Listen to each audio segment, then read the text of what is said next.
سلام، من علی هستم از کانال یوتیوب دیجی مارک. امروز اومدیم با یه ویدیو آموزشی دیگه. می‌خوایم از این ویدیوهای تاریخی باحال بسازیم. من حالا نمونه تخت جمشیدشو ساختم، ولی خب موضوعات تاپیک‌های خیلی زیاد و مختلفی داره. شما می‌تونید در رابطه با مصر باستان، در رابطه با یونان باستان، در رابطه با حتی شخصیت کتاب‌های مختلف مثل کلید دمنه، شاهنامه فردوسی مثلا برید رستم و سهراب رو بسازید یا دیو سپید رو بسازید و کلا تایپ سبک تولید محتوایی جالبیه. حتی می‌تونید ازش پروژه هم بگیرین. و خب نکته‌ای که ما تو این ویدیو داریم، این ویدیوها رو با هوش مصنوعی فارسی دیجی مارک می‌سازیم و میگیم چرا داریم این کارو با دیجی مارک انجام میدیم. ببین من جنریتور دیگه با کلینگ و با فریپیک که نسخه‌های پولیش هست زدم، با هوش مصنوعی نسبتا رایگان که حالا ون و ریکرافت هستم زدم و تمام نتایج رو با نتایج دیجی مارک مقایسه می‌کنیم تو این ویدیو و میگیم که خودتون قضاوت باشه با خودتون که چرا ما داریم از دیجی مارک استفاده می‌کنیم و چه ویژگی‌های برتری دیجی مارک نسبت به اونا داره. با من همراه باشید.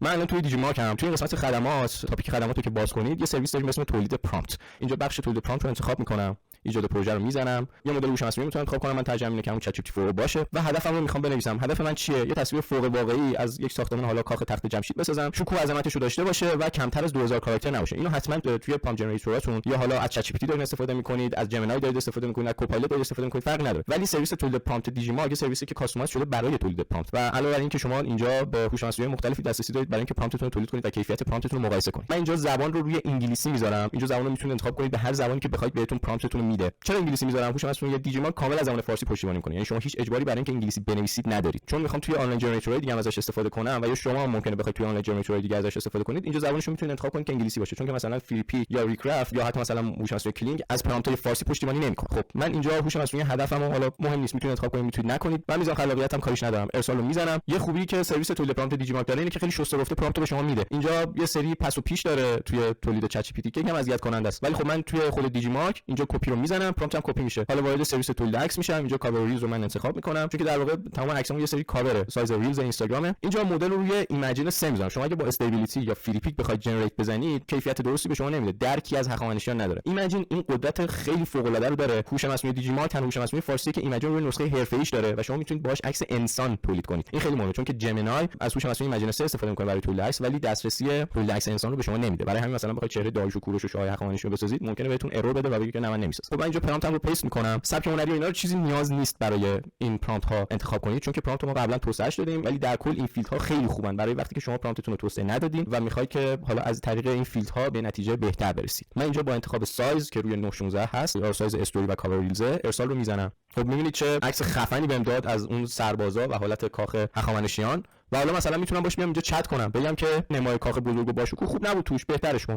و ارسال رو که براش بزنم و مثلا میتونم بگم همین پرامپت رو به انگلیسی بده. اگه مثلا خواستم توی آنلاین جنریتور دیگه باش جنریت بزنم، کاملا همون پرامپت رو به انگلیسی به من میده. من دوباره همین پرامپت انگلیسی رو کپی میکنم، اینجا پیستش میکنم، ابعادم از قبل انتخاب کردم، به تنظیماتم دست نمیزنم و یه بار دیگه جنریت رو میزنم. خب و میبینید که چه نمای کاخ رو برای من بازسازی کرد. اینجا گوشه‌های کاخ یکم خرابه، دوباره باز میتونم بیام باش چت کنم. خب من بهش گفتم همین پرامپت رو انگلیسی بده دوباره، ولی نمای کاخ خراب نباشه. اینجا دیدیم یکم با هم این نمای کاخ این بالا برای من خراب بود، میخوام که این نباشه. خب میگم که نمای کاخ خراب نباشه و کاملا نو سرسبز بشه همه چی. خب اون پرامپت رو برای من ریجنریت میکنه، دوباره تولیدش میکنه، اصلاحاتش رو انجام میده. اینجا دوباره کپی رو میزنم، اینجا دوباره پیستش کنم، اینجا دوباره سایز ابعاد تصویر 916 هیچ تغییراتی اعمال نکردم و ارسال رو میزنم. خب حالا که به تصویر نسبتا قابل قبول تر رسیدیم، ببینید تصویر الان سرستونهای کاخ هخامنشیان چقدر خوب ساخته، چقدر سرسبز فضا، سربازا چقدر مرتب و منظم ایستادن و حالا پادشاه و نخست وزیر مثلا دارن قدم میزنن و این یه تصویر فوق العاده قابل قبول از کاخ هخامنشی برای من. و اینجا جنریتورهای متعددی شما میتونید بزنید. هوش مصنوعی توی استایل‌های مختلف دائم اینو تولید کنه و بهترین عکسی که میتونید رو از هوش مصنوعی بگیرید. ببینید توی استایل دیگه کاملا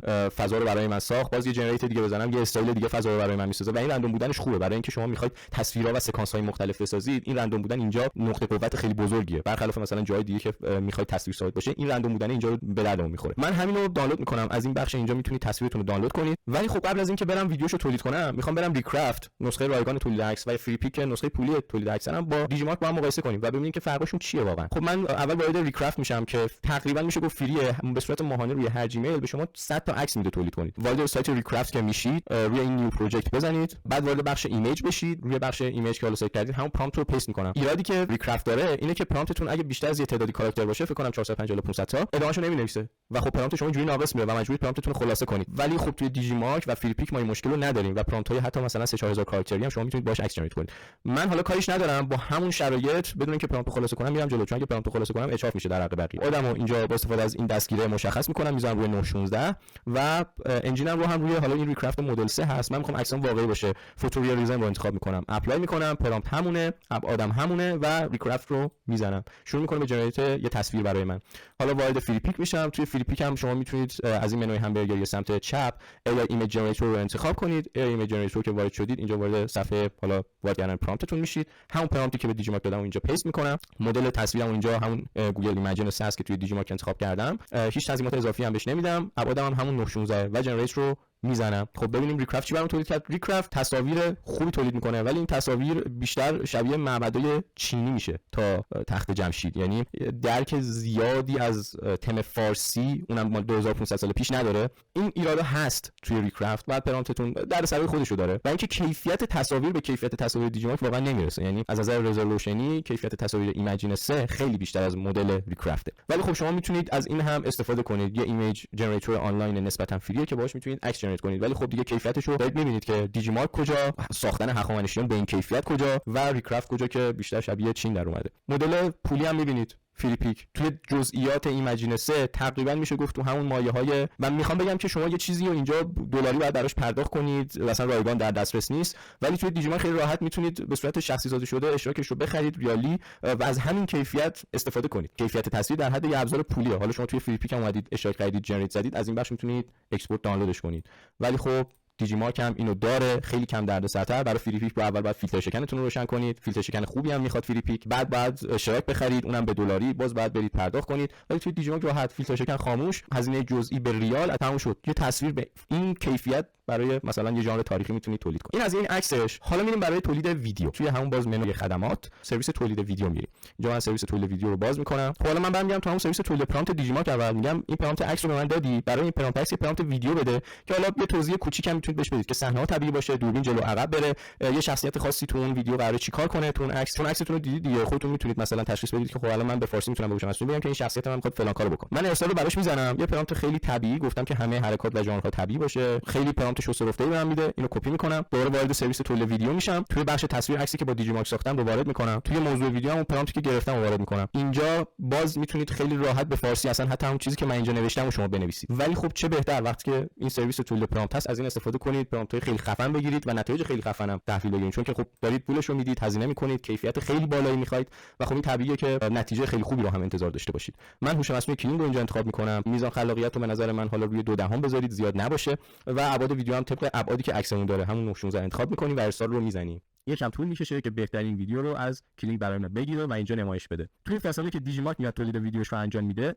من همون پرامپت رو به هوش مصنوعی کلینگ میدم یا همون عکس براش پیست میکنم. البته میگه که این پرامپت خیلی طولانیه. شما دوباره برمیگردید توی سرویس تولید پرامپت میگید که مثلا میگید که این پرامپت خیلی طولانیه و کوتاه‌ترش کن که به هوش مصنوعی کلینگ بتونم بدم و این پرامپت رو براتون خلاصه تر میکنه. همونطور که میبینید یه پرامپت خیلی خلاصه تر بهتون داد. و مودتون رو میتونید انتخاب کنید. من اینجا مود استاندارد انتخاب کردم. کریتیویتی رو مثل همون دیجی مارک کمش میکنم، میبرم تو اینکه پرامپت منو بیشتر دنبال کنه. حالا جنریت ویدیو رو میزنم.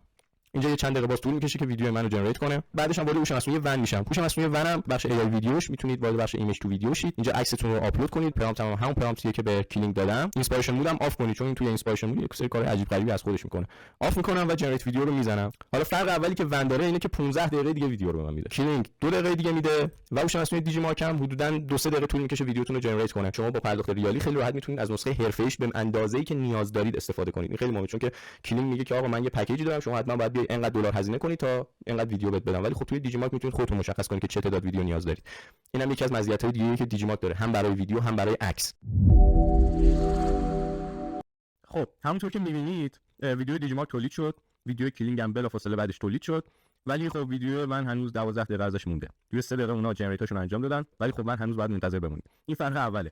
ولی خب رایگان دیگه میتونید ازش استفاده کنید، جنریتورتون رو بزنید، بعد برید یه کار دیگه انجام بدید، بیاید جنریتورتون رو ببینید. و خب بهتره که یه ویدیویی که میخواید جنریت بزنید حتما 2-3 تا جنریت ازش پشت سر هم بزنید که بعد مثلا بیاید بهترینشون رو انتخاب کنید. اما کلینگ اینجا ببینیم نتیجهشو، یه نتیجه قابل قبولی داده. دوربین حرکت طبیعی و آرومی داره، پرچمو دارن تکون میخورن، همه چی اینجا به نظر من طبیعی و اوکیه. و خب راجع به خود دیجی مارک هم همونطور می‌بینید دیگه، پرچم‌ها خیلی طبیعی تکون می‌خورن، دوربین زوم اوت میشه، نمای کاخو نشون میده. به نظر منم اینم نتیجه قابل قبولیه. باز اون عکسی که با پیک زدیم رو هم دیجی مارک میدیم و با همون پرامپت. خب این همون پرامپتیه که ما باز به کلینگ دادیم. اینجا می‌بینید که اینجوری دوربین رو زوم اوت می‌کنه، حرکت ابرا هم نشون میده حتی. ولی خب توی کلینگ فقط زوم این می‌کنه، هیچ حرکت ابری به ما نشون نمیده زیاد. این حرکت ابرا رو ببینید اینجا ثابته. من توی پرامپت هم چی نوشته بودم که حرکت ابرا اگه دقت کنید اینجا بهتون نشون بدم. اینجا نوشته بودم حرکت ابر در آسمان هم همینطور. کلینگ دیجی مارک داشته توی نسخه پروفشنالش خیلی بیشتر از خود استاندارد کلینگ هم بوده. اینجا قشنگ فوکس میکنه، دوربین میره نمای بالا و حرکت ابرها رو هم نشون میده.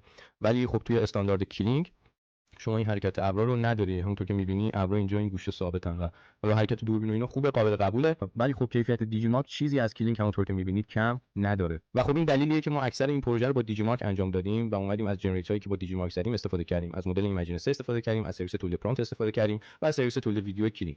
و خب تونستیم این صحنه‌های طبیعی رو بسازیم باهاش و ازش ویدیو خیلی خوب و باحال درست کنیم. مزیتی خب شما توی دیجی مارک یا نسخه پول کلینگ دارین اینه که توی تایمتون خیلی صرفه‌جویی میشه. این مزیتی که حالا دیجی مارک داره نسبت به اون مصرفی که شما دارید بهتون ویدیو میده، در زمان خیلی کوتاه ویدیوتون رو جنریت میکنه، چون که تولید ویدیو پروسه کلا زمان بری هست و اینکه شما بتونید توی کمترین زمان بیشترین ویدیو رو تولید کنید هم صرفه‌جویی در زمانتون میشه، هم میتونید جنریتورهای بیشتری رو تست کنید. بعد از گذشت حدوداً 15 دقیقه هوش مصنوعی من بسیار زرنگ‌بازی در آورد و تایمش رو به 6 دقیقه دوباره تغییر داد، یعنی دوباره شد 21 دقیقه.